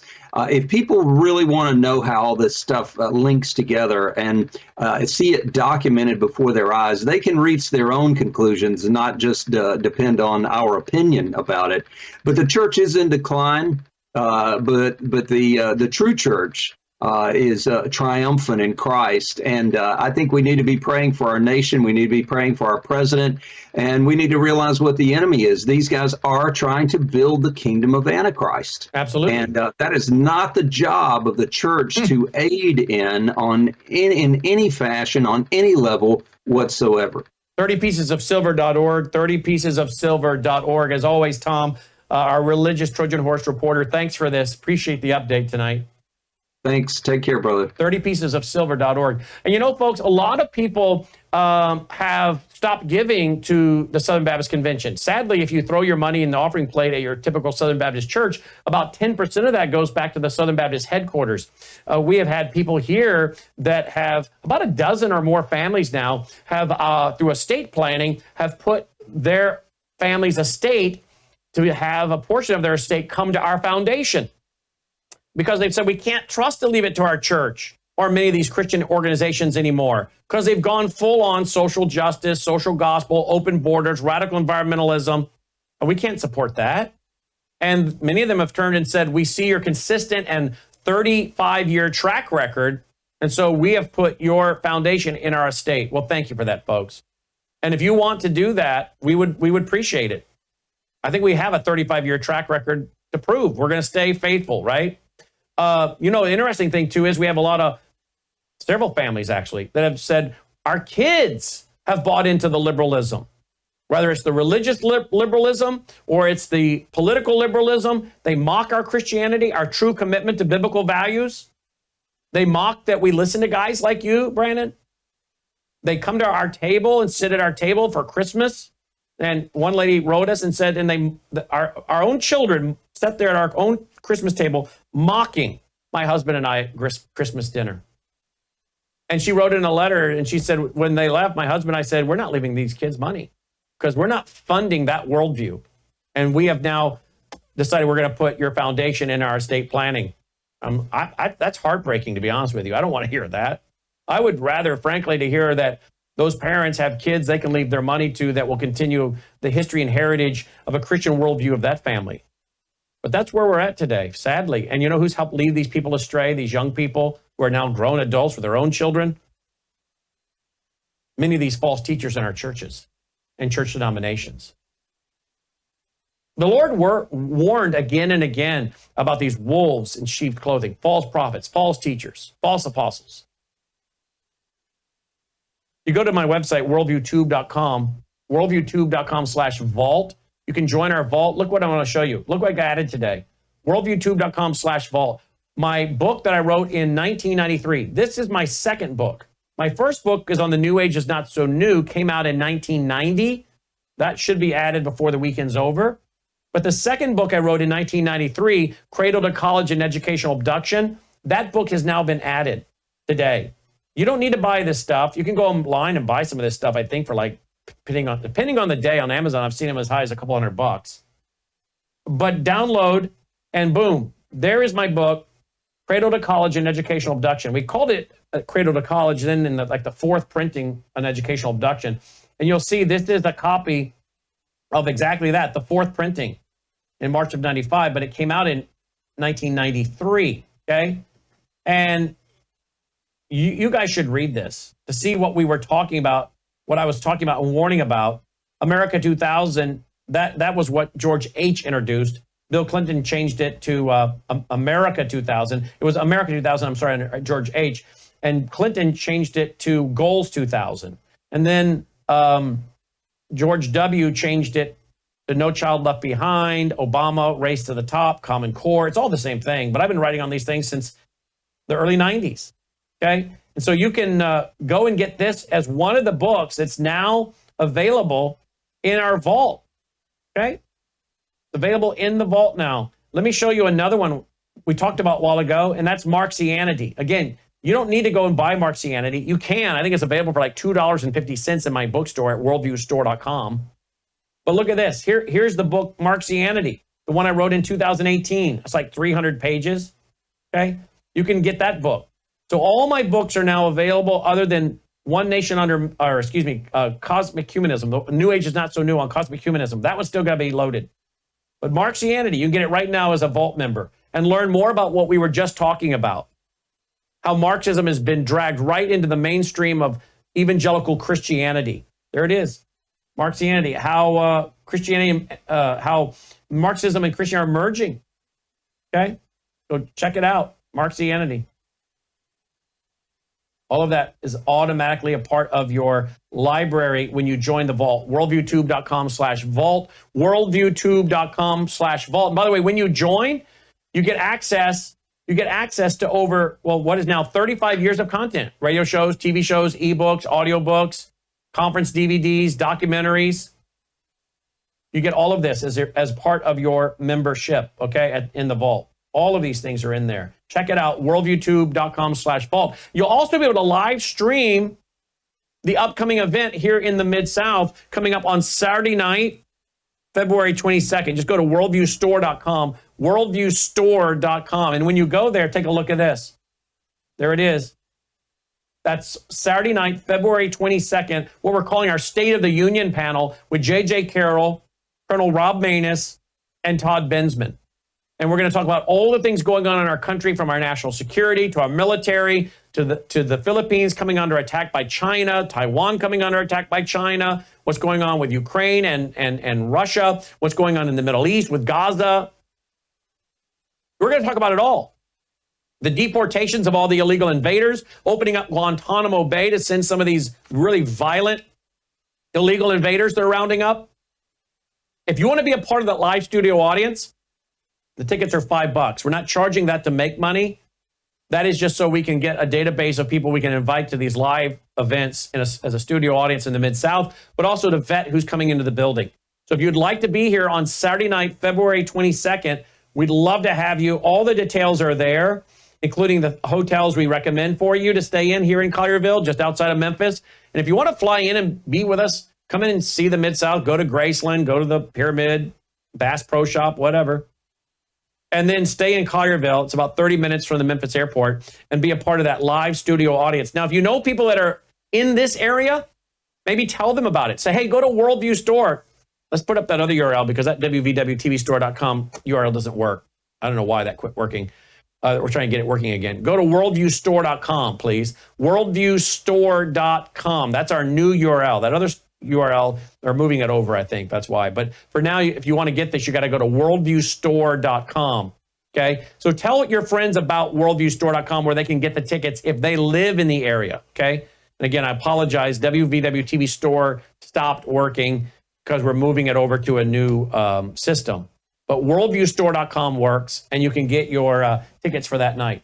Now, again, if you're part of the vault, you're going to be able to live stream it because that event that night is for live streaming members of the vault only, and you can join the vault for very little, under about $95.88 a year, $9.99 a month. You can check out and join at worldviewtube.com/vault, worldviewtube.com/vault. All right, guys, don't forget, every day I update this website, worldviewreport.com, worldviewreport.com. I am up early and posting onto this page news I think you should read from around the world. Some of the stories we just don't have time to get to, folks, because there's so much going on in the world, but that doesn't mean it's not important. Look at this, 60 Minutes, owner Paramount ready to settle with Trump and his $10 billion lawsuit. What's that about? I think that's over editing. I think that's over the editing of the, Kamala Harris segment. Trump filed a lawsuit against CBS in October of last year, accusing the network of deceptive doctoring on the segment of then Vice President Kamala Harris. And apparently they are rushing to settle with Trump. I bet they are. Let's see here. What else do we have? President Trump says DC Black Hawk was flying too high by a lot. Remember we talked about a 200-foot ceiling? Remember that night? And I think they were up by the 400-foot site. The Black Hawk helicopter was flying too high by a lot. It was far above the 200-foot limit. That's not really too complicated to understand, is it? Yeah, President Trump. He's frustrated about this because of the loss of life. What do we got now? 14 young skaters that have died. These cute kids that were working so hard at their craft, their trade, they're dead. And now we're hearing that the FAA worker may have been doing the work of two people. No wonder he's frustrated. Not only the loss of life, which is the most and greatest concern and heartbreak, but as I said to someone, think about it. The guy's not even been installed for 2 weeks. He's not even been in office 2 weeks. And he's having to continue to clean up the mess of Joe Biden and Barack Obama and their DEI, cultural Marxism, destroying agencies. We should be concentrating on the future of America and making America great again. But poor President Trump is having to spend a lot of his time cleaning up the messes and now the loss of life, I think, due to the policies of the cultural Marxist in the Obama and Biden administrations. See, what else do we have over here at worldviewreport.com? Look at this one. This is the gentleman that's going to be working for President Trump, the envoy to Israel. He says there's almost nothing left in the Gaza. Reconstruction will likely take 10 to 15 years. Well, can we just say that reconstruction, I think, should be beautiful homes on the ocean and resorts. And I think President Trump is right. Jordan and Egypt should take all these people. Of course, they don't want them, and we know why they don't want them, because they're nothing but troublemakers. And as one of the hostages came out and said, Dad, almost all those people there are for the hostages. There's like 2 million terrorists in Palestine. All of these Palestinians are for them. They voted Hamas into power. And Trump is right.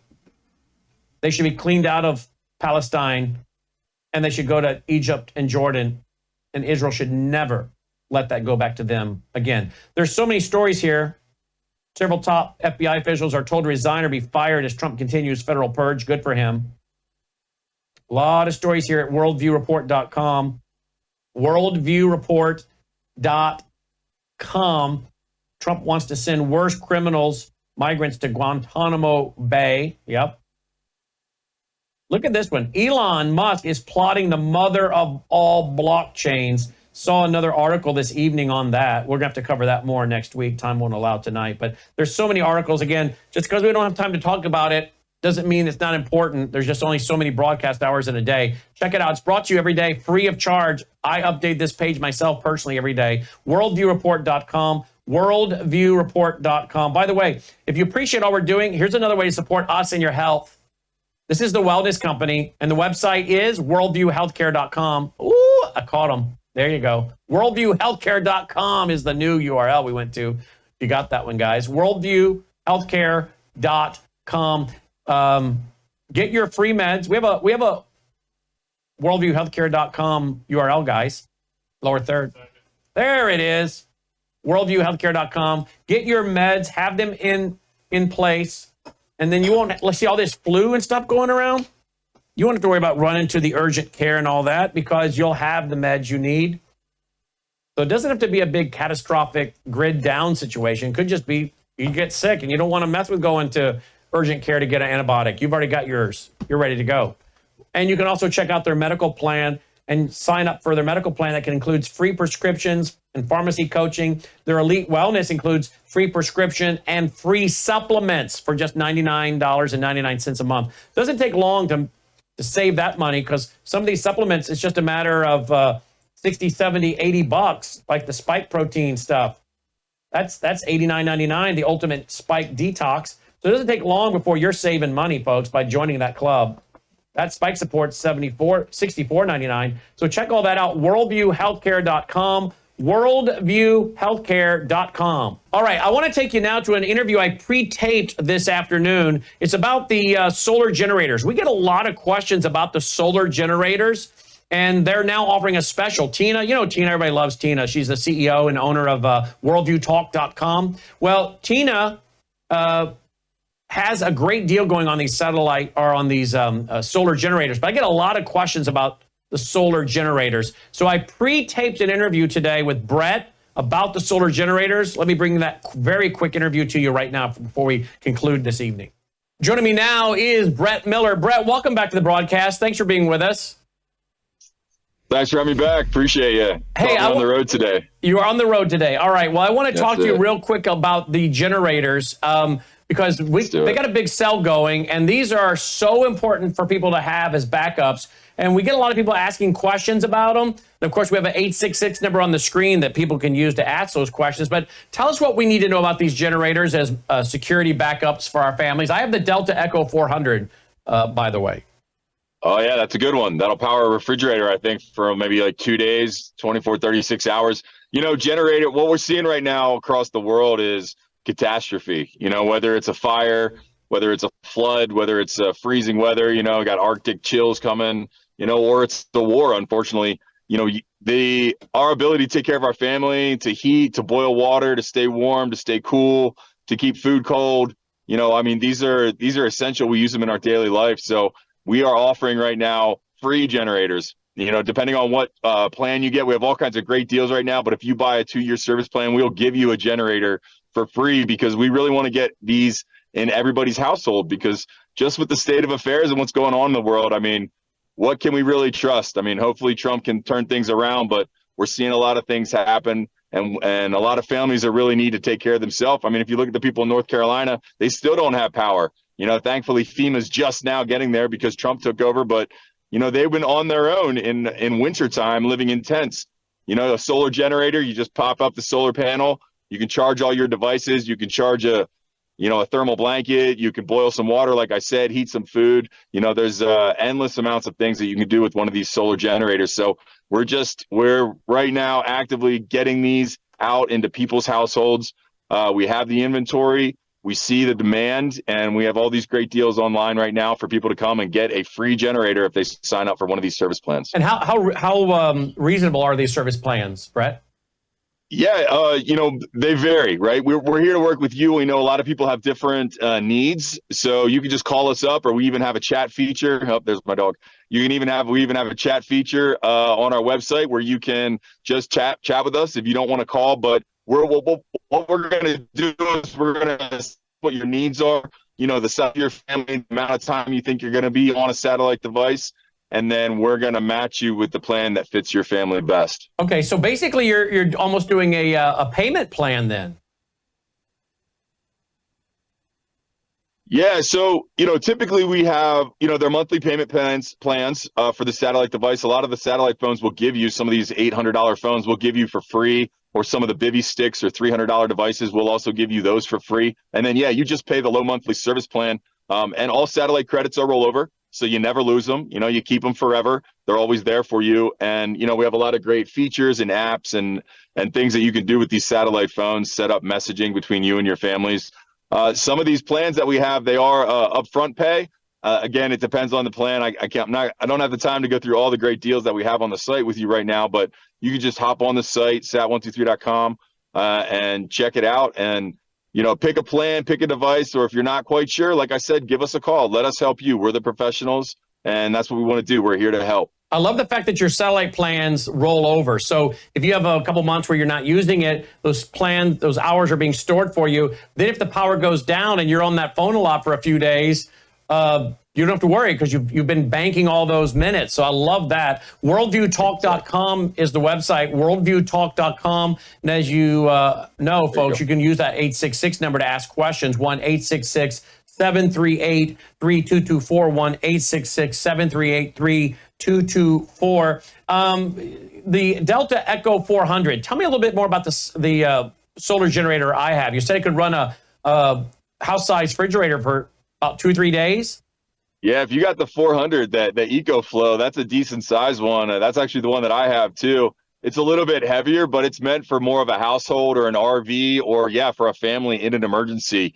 It varies on charge up time, depending on how bright the sunshine is, if it's overcast, and it also depends on usage, depending on the pool, the amount of energy that whatever device you're trying to use. But yes, some of these EcoFlows, the Delta 400, they have the ability to run a refrigerator, for 24, 36 hours. Or what we like to tell people is, what you want to do is you want to plan and cycle with this, right? Like if it's a cool night, you might not need to have the refrigerator on. You might need a heat blanket. And then as soon as that sunshine comes up in the morning, you just pop up that solar panel and you get that fresh charge. I know that particular device right there, you can get about 600 phone charges out of there or about 320 half charges. So that'll just kind of give you a rough idea. So obviously it depends on the size of the device and the amount of energy pool that device needs to operate. But you can't go wrong with having that because once the power's out, it's out.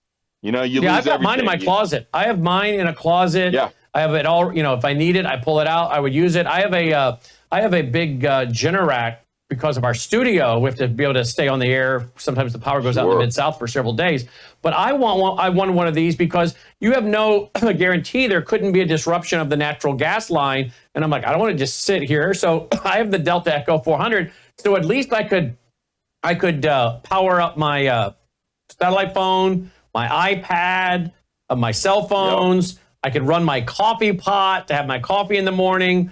If my wife wants to use the hair dryer, if you wanted to run a refrigerator for a while, or a small refrigerator, or a cooler that you throw a bunch of meat and stuff into, I can run a what do you call it? The little stovetop, the little burner stovetop, if I wanted to like a Bunsen burner type thing to boil water to make the freeze-dried food. So, you could use it for a lot of different uses in any given day. Absolutely. You brought up a lot of great uses. What I like to try to get people to consider is, what do you do on your daily, right? When you wake up, what's your morning routine? Like you mentioned, coffee. If the power goes out, you can't boil your water, especially if you have an electric stove. If you have a gas stove, maybe you have a backup if you're lucky, but most people have electric devices now. So, I like to tell people just, a good way to prepare without getting too caught up in it is to just go through your morning routine. And, how many things take hot water? How many things take electric? How many things, do you need to stay cool?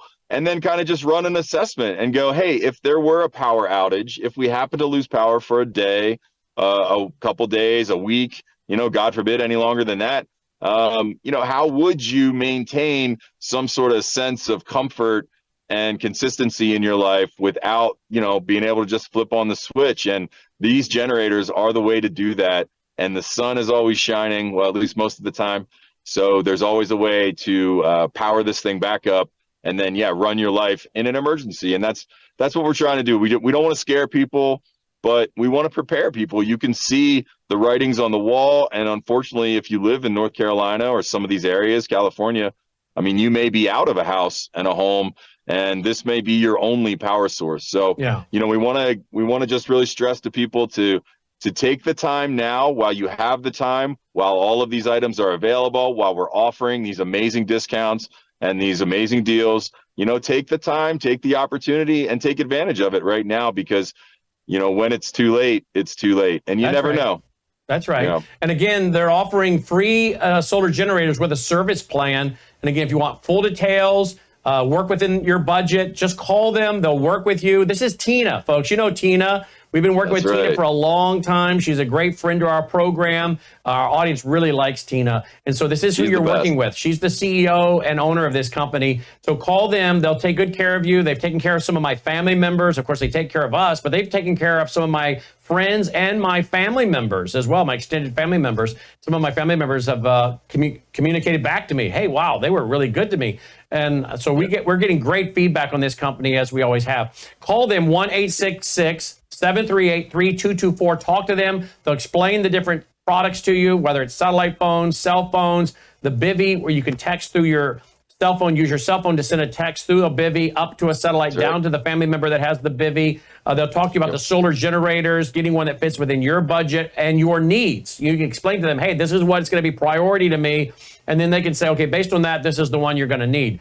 1-866-738-3224. Probably best to call and then ask your questions and get what's best for you, particularly when you're talking about a high price item like a solar generator. So go ahead and call them. They'll help you. 1-866-738-3224. And for general information, worldviewtalk.com, worldviewtalk.com. Brett, thanks for joining us today. Appreciate it.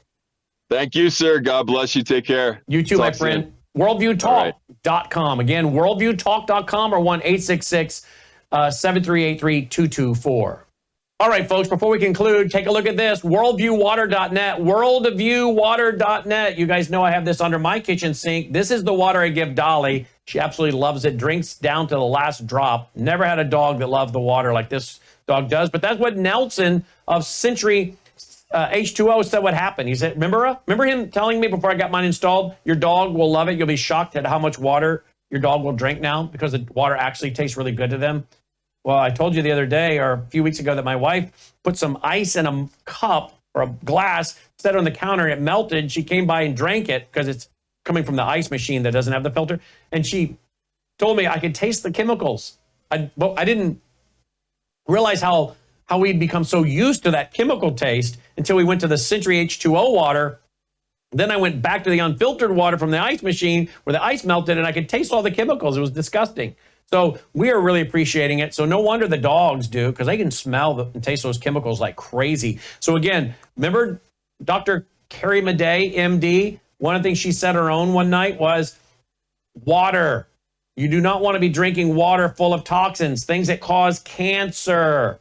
So remove these harmful chemicals from your water like we do. I have one for under the kitchen sink. I've added one, of course, to the shower as well. But get these toxins out of your water. Drink healthy water, folks. Drink healthy water. Please go now to worldviewwater.net, worldviewwater.net. Get your H2O Century system, which, by the way, they also add in nutrients like calcium and magnesium, and then they add in oxygen, which is great for your cells as well. Go do a little study on what happens when you add oxygen to your cells when it comes to fighting disease.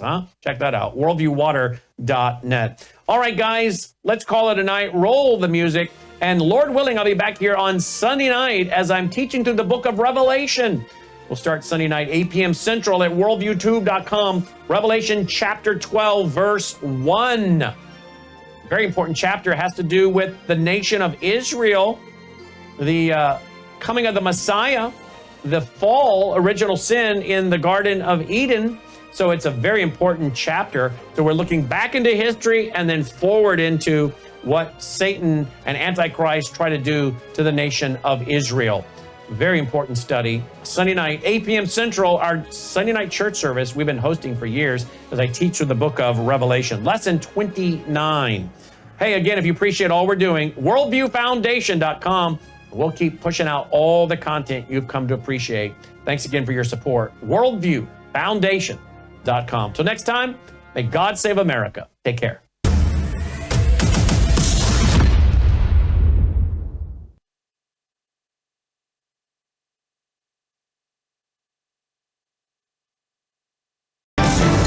Faith, spiritual values, moral issues, government, economy, education, work, responsibility. What we think about these depends on our worldview. Now, VCY America presents Worldview Radio with Brannon House. And welcome. Glad you're with us on this January 31st, 2025, 1:01 p.m. Central. That's 2:01 Eastern Standard. And if my clock is right, that makes it 11:01 California time. All right. We're going to be joined by Dr. Andy Woods for our Middle East Bible prophecy update. A lot of stories to talk about. And he joins us right now from the Houston, Texas area. Dr. Woods, welcome back. Thanks for being with us. Great to be here. Great to have you here. Good to see you. You too, my friend. Thank you. Hey, I want to, before we go into a list of news stories and things we have, I want to talk to you about what I've been teaching as I teach through the book of Revelation on Sunday nights. I'm starting Sunday night, 8 p.m. Central at worldviewtube.com. I'll be Revelation chapter 12, verse 1. I just finished up, obviously, chapter 11. That's a fascinating chapter. I found all these chapters fascinating. To be honest with you, Dr. Woods, there was one or two places where I thought, well, this is kind of not as interesting to me. And then as I got into studying, I was like, whoa, wait a minute. This is actually a big deal. I don't think I've had one lesson in this entire 28 hours I've done now where I was thinking, oh, I wish we could get past this because there's just not enough here. It's kind of boring or what. No, everything I thought a couple of times would slow down ended up being very, very vital pieces of information. And obviously, because we're talking about the Bible here. But I was particularly looking forward to Revelation chapter 11 and the two witnesses. And I want to, we've talked about who they could be. I think it's Elijah and Moses. People say that it can't be Moses. It's appointed a man to die once and then face the judgment. I'm like, wait a minute. What about Lazarus? There's several people in the Bible that were raised from the dead. And God can do as he pleases. And that idea of it's appointed to every man to die once and then face the judgment is a general principle. That's pretty much the rule. Just like the proverb, train up a child in the way he should go. When he's old, he shall not depart from it. That's a proverb. It's a general principle. And it's generally, obviously, something that we should aspire to as parents.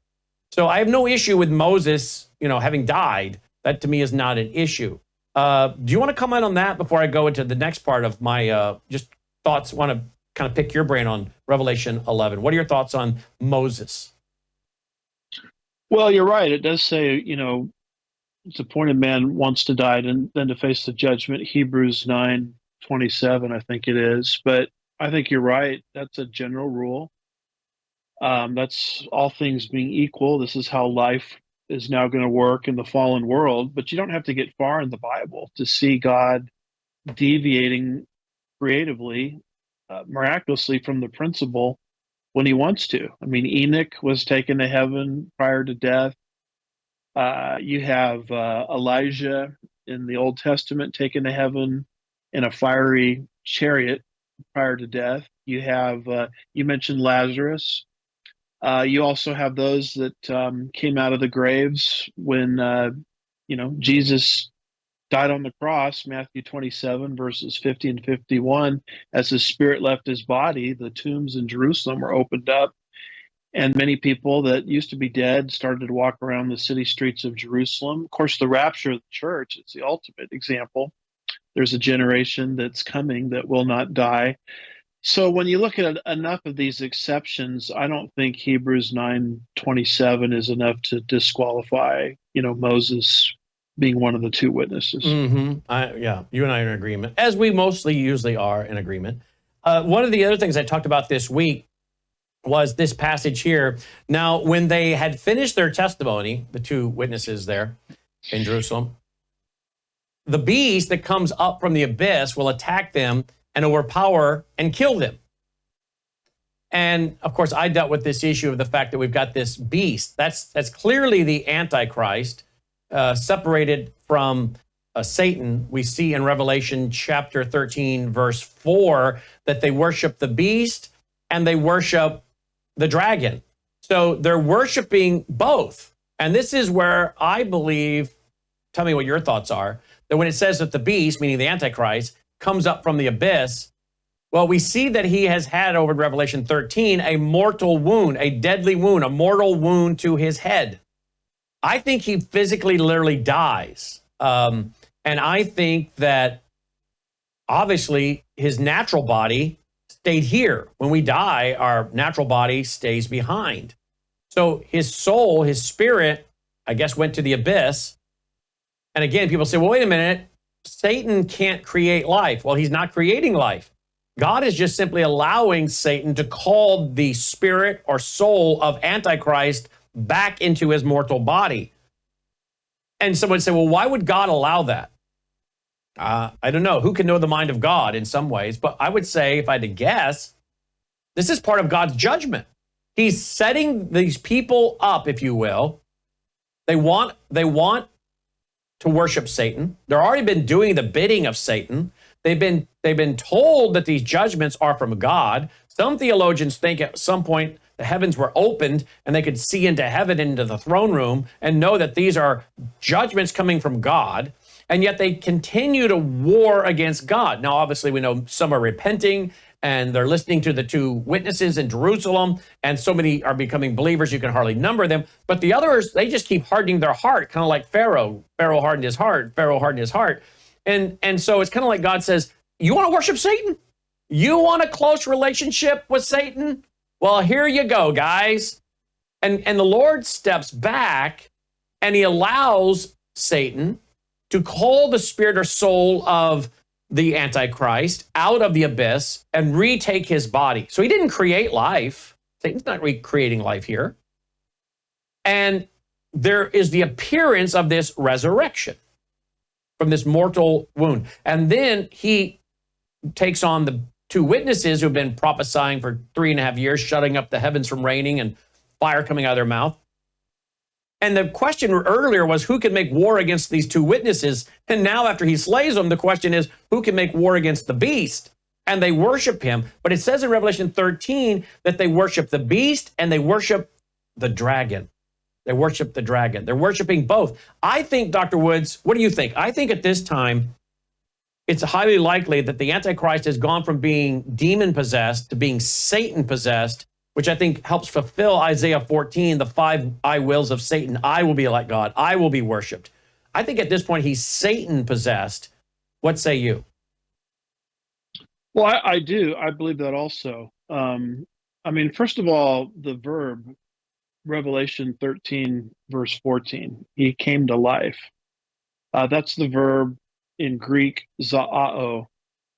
And that exact same word is used earlier in the book to describe the resurrection of Jesus in Revelation 2 and verse 8, exact same verb. So what I think is Satan is imitating what Jesus did right down to the letter. I don't think he can do it today.